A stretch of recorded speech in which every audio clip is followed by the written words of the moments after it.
Hai hai hai. Selamat datang kembali di channel Min Donghua. Kali ini kita akan melanjutkan cerita Donghua Battle Troop di Heaven. Nggak pakai lama lagi, langsung aja kita ke ceritanya. Check it out. Pada saat ini, tekad di mata Xiaoyan melampaui segalanya, dan karena obsesi inilah yang memungkinkan Xiaoyan menerobos ke langkah ke-7 sebelumnya. Dan sekarang nyala api yang keluar dari tubuhnya langsung membakar rawa alang-alang berwarna merah muda di depan Xiaoyan. Bahkan nyala api yang menyebar di sekitar Xiaoyan langsung membentuk lautan api yang sangat ganas. Kemudian 3 bola api terbentuk di belakang. Karena Xiaoyan memiliki hati api 3 warna, maka di udara lautan api ada 3 matahari hitam, ungu dan putih yang ditangguhkan di udara. Dan di sebelah 3 matahari ini ada juga 3 pilar guntur yang menopang domain. Dan digunakan penghancuran diri untuk melawan permaisuri Tianxun di domain Dewa Abadi. Sebelumnya Xiaoyan tidak pernah menemukan kesempatan untuk membentuk kembali domain Dewa Abadinya. Dan sekarang kebetulan ingatan permaisuri muncul bersamaan dengan kemunculan Yuyan. Sehingga terjadi pengecualian dalam menghadapi kenangan yang hilang. Oleh karena itu, Xiaoyan saat ini sedang berjuang di dalam hatinya. Bahkan dia sampai mengukir nama permaisuri di tulangnya. Bagaimanapun, Xiaoyan tidak ingin melupakan kenangan permaisuri di dunia nyata Xuanyin. Dan dengan obsesi semacam ini, baru saja mematahkan keinginan Yuyan. Dan Xiaoyan juga menggunakan kekuatan keberuntungan dan kehendak Dewa Iblis Abadi. Memberi Xiaoyan melebihi kekuatan dirinya sendiri. Dengan demikian, Xiaoyan bisa meletakkan dasar untuk membentuk kembali domain Dewa Abadi di domain Dewa Abadi Yuyan. Setelah Xiaoyan membangun kembali domain Dewa Abadi dan sekali lagi menjadi miliknya, sekarang Xiaoyan perlahan mengambil langkah ke depan. Kemudian nyala api di bawah kakinya langsung menyebar dengan gila-gilaan. Sehingga kemanapun nyala api itu lewat, alang-alang merah muda berubah menjadi abu dan menghilang. Pada saat ini, jika melihat di ruang ini, seperti 2 langit yang separuh langit dipenuhi nyala api dan guntur. Setengahnya lagi adalah langit merah muda. Sekarang keduanya bersaing satu sama lain dalam kekuatan domain Dewa Abadi. Sekarang mata Xiaoyan juga menjadi jelas dan tidak lagi berada di bawah kendali Yuyan. Karena matahari 3 warna di langit terus mengeluarkan nyala api yang mengerikan. Bahkan mulai mengambil lebih banyak ruang yang membuat domain merah jambu Yuyan mulai terbakar menjadi abu. Sudah lama sekali sejak seseorang mampu menerobos alam Dewa Abadi keinginan saya. Sekarang Anda menang kali ini. Setelah Yuyan selesai berbicara, warna merah jambu di ruang itu menghilang di depan keduanya. Kemudian sosok Xiaoyan dan Yuyan muncul kembali di langit pasir kuning. Adapun mengenai apa yang dilakukan Yuyan saat ini, mata Xiaoyan juga sangat suram. Karena suasana hati Xiaoyan sedang buruk sekarang. Ayo, beri saya kekuatan yang cukup untuk menekannya. Jika tidak, saya tidak akan membantu dunia kuno Dewa Iblis Abadi. Xiaoyan berteriak dengan marah dan Xiaoyan berbicara kepada kehendak Dewa Iblis Abadi. Namun itu semua masih tergantung pada apakah kehendak Dewa Iblis Abadi benar-benar percaya pada Xiaoyan. Apakah Xiaoyan benar-benar memiliki kemampuan untuk menyelamatkan dunia kuno Dewa Iblis Abadi? Namun begitu kata-kata Xiaoyan keluar, tiba-tiba Xiaoyan merasakan aliran kekuatan yang sangat kuat keluar dari tubuh sendiri. Kemudian matanya langsung tertuju pada Yuyan dan langsung menginjak kilatan guntur ekstrim. Kemudian sosok Xiaoyan langsung muncul di atas kepala Yuyan. Bahkan Xiaoyan tidak peduli dengan wanita telanjang di depannya, karena yang ada di hati Xiaoyan hanyalah kemarahan yang terpancar dari matanya. Jadi dia tidak lagi menyukai Yuyan sedikit pun. Jika dia adalah avatar dari nomor 4, seperti yang dikatakan Xiaoyan sebelumnya, mulai sekarang dia akan dianggap sebagai musuh. 7 tinju pembunuhan para dewa. Setelah berteriak, kelima jari Xiaoyan langsung mengepal, kemudian mewujudkan kekuatan yang tak tertandingi. Karena hanya sekali di alam kesengsaraan, ketika Xiaoyan bertransformasi menjadi yang mulia, Baru saat itulah Xiaoyan dapat merasakan kekuatan yang tak ada habisnya. Segera sebuah pukulan berubah menjadi bayangan yang sangat besar, dan dalam pukulan adalah sebuah pukulan yang mengandung kekuatan api dan guntur, dengan kekuatan yang berbeda. Tiba-tiba itu berubah menjadi bayangan tinju raksasa yang berbeda, dan kemudian ditumpangkan bersama-sama. Karena Xiaoyan melepaskan tinju 7 pembunuhan para dewa yang terkuat. Dan ini adalah pertama kalinya Xiaoyan menampilkan dalam sejarah.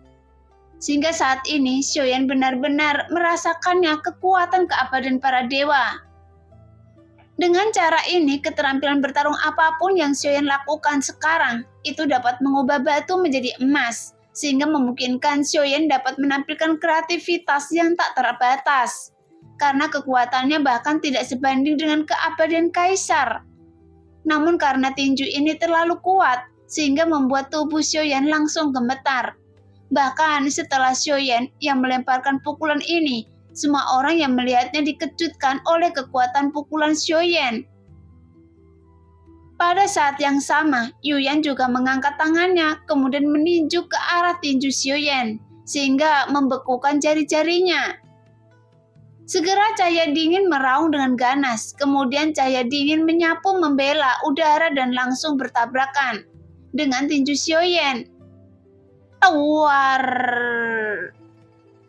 Di bawah suara ledakan dahsyat, kali ini Yuyan tidak bisa memotong tinju Xiaoyan sesuai keinginannya, sehingga matanya yang indah sedikit menyipit. Kemudian Yuyan terus melambaikan tangan rampingnya dan cahaya dingin yang sangat menakutkan terus meraung ke arah tinju Xiaoyan dan langsung bertabrakan di langit. Hanya saja selama konfrontasi ini berlangsung, 7 bayangan tinju Xiaoyan yang tumpang tindih tidak pecah sama sekali, sehingga tinju Xiaoyan langsung menghantam Yuyan dengan kekuatan yang menakutkan, yang menyebabkan Yuyan langsung terlempar ke belakang. Kemudian seteguk besar darah tiba-tiba menyembur keluar dari mulut yang indah. Jika Anda tidak mau melakukannya, maka lupakan saja. Sekarang apakah Anda masih berencana membunuh saya? Yuyan meraung sambil menembak ke belakang. Namun Xiaoyan tampak dingin dan dia tidak ingin berbicara omong kosong dengan Yuyan lagi. Kemudian bayangan tinju raksasa itu terus bergerak maju hingga melemparkan Yuyan ke belakang lagi dan terus menyelimutinya. Tapi kali ini bayangan tinju Xiaoyan juga bertahan lama hingga akhirnya meledak dengan keras. Setelah bayangan tinju itu meledak, sesaat pasir kuning seperti batu-batu besar jatuh ke air dan langsung menimbulkan gelombang pasir sampai perlahan-lahan hilang. Baru saja itulah semua orang yang melihat pertempuran keduanya melihat 2 sosok yang berdiri di udara. Hanya saja saat ini Xiaoyan sedang mencubit leher Yuyan. Sebagai avatar, tidak masalah untuk tidak melakukannya. Xiaoyan berkata dengan dingin, kemudian 5 jari terus mengerahkan tenaga, seolah-olah Xiaoyan akan menghancurkan leher Yuyan menjadi beberapa bagian. Jika Anda tidak membunuh saya, maka saya bisa memberi Anda avatar yang ditinggalkan oleh Tuan Jahat, dan itu juga bisa dianggap sebagai hadiah pertemuan. Adapun alasan mengapa saya melakukan ini, karena Anda sangat menggoda, tapi saya tidak bisa mengendalikannya, kata Yuyan dengan suara serak. Bahkan meskipun wajah cantik yang terlihat sedikit malu, namun bibir merahnya masih menunjukkan senyuman. Mendengar itu, Xiaoyan merutkan kening meskipun kemarahan di hatinya belum hilang.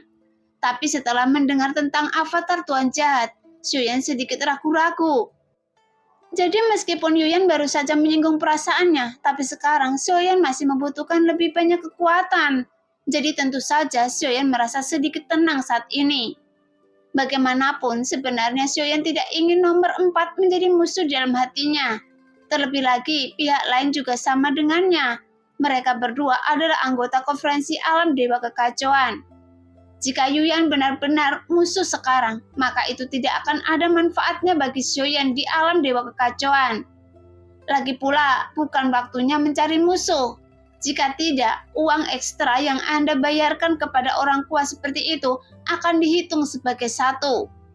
Hanya saja Xiaoyan tidak ingin melakukan seperti yang dia lakukan sekarang. Tapi bukan karena dia murni dan bersih. Namun cara ini membuat Xiaoyan tidak nyaman. Saya tidak suka cara seperti ini, jadi tolong jaga jarak dari saya. Xiaoyan berkata dengan dingin. Setelah mengatakan itu, Yuyan mengangguk patuh. Melihat itu, Xiaoyan menatap Yuyan dengan mata yang sedikit rumit dan sedikit ragu-ragu. Namun setelah beberapa saat, Xiaoyan melepaskan cengkeramannya di leher Yuyan. Pakailah baju Anda terlebih dahulu. Xiaoyan berkata perlahan. Jelas dengan penampilan Yuyan yang seperti itu di depannya, itu benar-benar membuat Xiaoyan merasa tidak nyaman.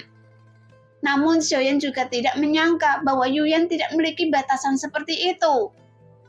Setelah mendengar kata-kata Xiaoyan, Yuyan segera mengeluarkan satu set kain yang tembus pandang dan memakainya. Ganti yang baru. Xiaoyan berteriak dan marah. Saya tidak menyiapkan pakaian lain. Gaun putih itu dirusak oleh Anda dan saya tidak memiliki pakaian lain, kata Yuyan dengan menyedihkan. Mendengar itu, Xiaoyan tidak berdaya. Kemudian Xiaoyan segera mengeluarkan satu set rok panjang dari dalam cincinnya. Sebelumnya Xiaoyan membuat pilihan rok panjang ini dan awalnya itu adalah milik Cailin. Tapi Yuyan berukuran sama dengan Cailin. Jadi ukuran pas, hanya saja sosok Cailin jelas lebih sempurna dari Yuyan. Namun perasaan menawan dalam mendominasi itu adalah sesuatu yang tidak mungkin memiliki Cailin. Segera Yuyan mengambil alih rok panjang itu. Kemudian setelah dia memakainya, sebuah senyuman muncul di wajahnya yang cantik. Ini sangat pas. Mungkinkah Anda mempersiapkannya untuk saya sebelumnya? Anda hanya menuruti nafsu Anda, kata Xiaoyan dengan dingin. Setelah Yuyan memakai rok panjang, baru saat itulah Xiaoyan melihatnya lagi. Namun Xiaoyan merasa tidak berdaya. Setelah mendengar apa yang dikatakan Yuyan, jika bukan karena avatar Tuan Jahat yang membangkitkan minat Xiaoyan, mungkin Xiaoyan akan benar-benar membunuh Yuyan dengan kejam. Nah, demikianlah cerita hari ini. Terima kasih yang sudah menonton video Min sampai selesai. Sampai jumpa di video selanjutnya.